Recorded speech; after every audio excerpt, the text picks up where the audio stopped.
Hi, my name is Adan Hagley. I'm a pianist, arranger, composer, and producer. Well, right now I'm a freelance pianist, so I work with a number of different styles, mostly on the jazz scene in Trinidad. But I also play with other acts that play R&B, Latin music, a bunch of different styles of music. Yeah. Well, talking about myself, I have a new project, my new band that I started performing with this year in September, and looking to do a number of other events in the following year.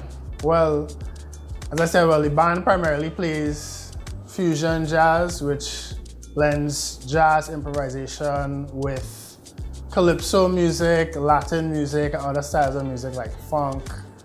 And we've been performing since September of this year. I had my first show at Kaiso Blues Cafe on Woodford Street, that's Carl Jacobs' place. And since then, we've also performed at Fiesta Plaza, Movie Town.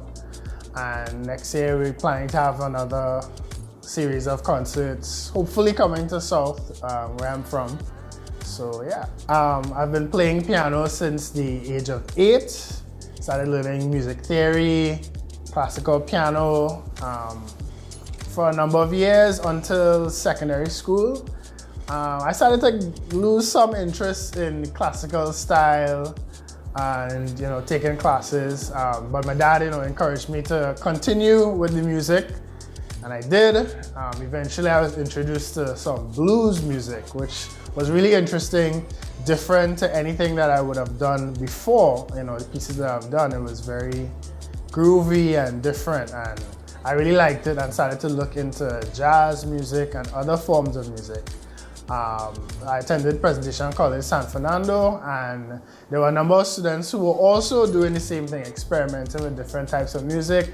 There was a group that played jazz for dinners, functions like that, and I would hang around with them and learn about playing jazz standards and what the music was, and eventually got to play on one of their events. I think it was a Petrotrin dinner, and played my first gig with them, and it was a lot of fun. I really liked the experience, and from there I started getting into it deeper. I formed my own group with some other of my friends from school, and we started playing our own events, private functions, graduation balls, things like that. And I think around sixth form, in my first year of sixth form, was when I really decided that I think I wanted to do music full time. So we were involved in musicals in our school, Children of Eden, and a number of other musical productions, music festival I took part in. And from there I was like, yeah, music is what I wanted to do. Doing music full time, at that time, at first I wasn't sure if I could do it. It was more of like a dream, honestly. I had some of my other friends from the band that I played with started talking about going to study music abroad. And that in itself too also was kind of like a dream. I was like, I started looking at these schools. I'm like, I don't think this is something that I can do. I think, as I said, after my first year was when I realized I think I can do this if I really put my mind to it. So I threw out the idea to my parents, and at first it was a bit skeptical because I was doing sciences. At that time it's like you have to do engineering, you have to get a job, you have to do these things, and music seemed like it would have been a difficult path to go down. But eventually I think they saw my commitment, my passion to the music, and they decided to give me a chance. So I auditioned for Berklee College of Music in 2008 into 2008. I think it was early 2009, and auditioned in my second year of sixth form and got in before I actually finished my final exams.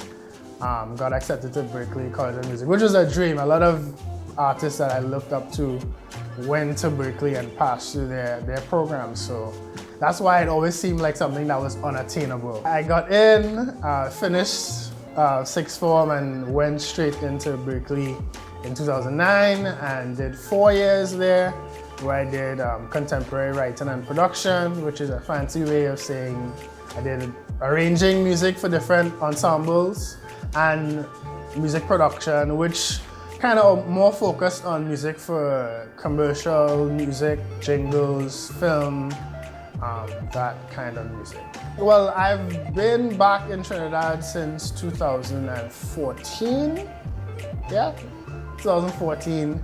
And started off a bit slow. I was just playing with a few groups. I did perform in Tobago Jazz, Jazz on the Beach with John, and I've been performing with, I performed with Vaughan at Bigford, Inga Slua, Dean Williams Quartet. I played for a year or two with Dominant 7 Jazz Band. So I've been playing with a number of other groups as a side musician since returning. As far as writing and producing, I've done a few short films for the Trinidad Film Festival. Most notably would be Flying the Coup, which was produced by Richard Lee. That won People's Choice. That was in 2015? No, 2015, I think, yeah. Or 2014, actually, yeah. 2014 People's Choice in the Trinidad and Tobago Film Festival. And been freelancing as well with the production. So this year I've been deciding to focus more on my own project, doing jazz, Caribbean jazz, fusion jazz. Yeah. I started doing little videos on Facebook of me playing, practicing, doing little pieces. And what I wanted to do was jazz music is something that not a lot of people in Trinidad is into. Well, in general, all over, it's not the popular music of now.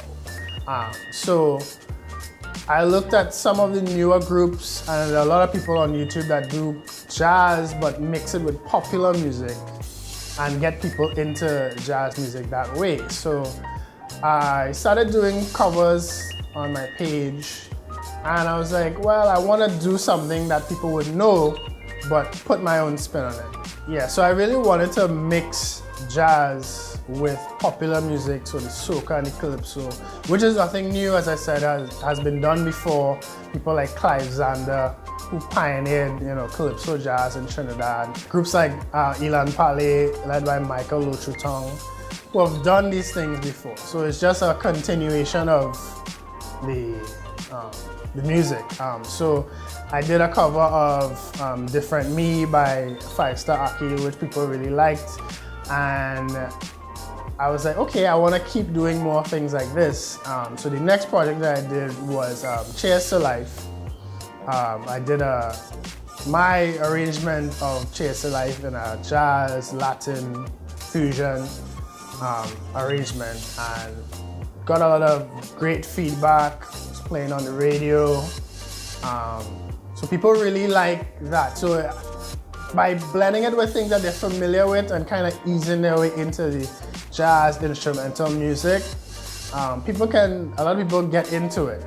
So once it's not over their heads too much, musically, that is. Because the music today is pretty simple. Yeah. Continuing, next year I would like to do some more covers, some more original music. I did do some original music in my concert, but I have not really recorded them. So people have been asking me, when are you gonna do an album? That's in the works as well, hopefully next year. I'm really looking out to see what are the popular songs this year that I can put my own spin on and do some more videos and covers next year. Well, one that happened, I was actually talking to my grandmother about this recently, was bombing in Boston. I don't know if you remember the marathon when they bombed the finish line.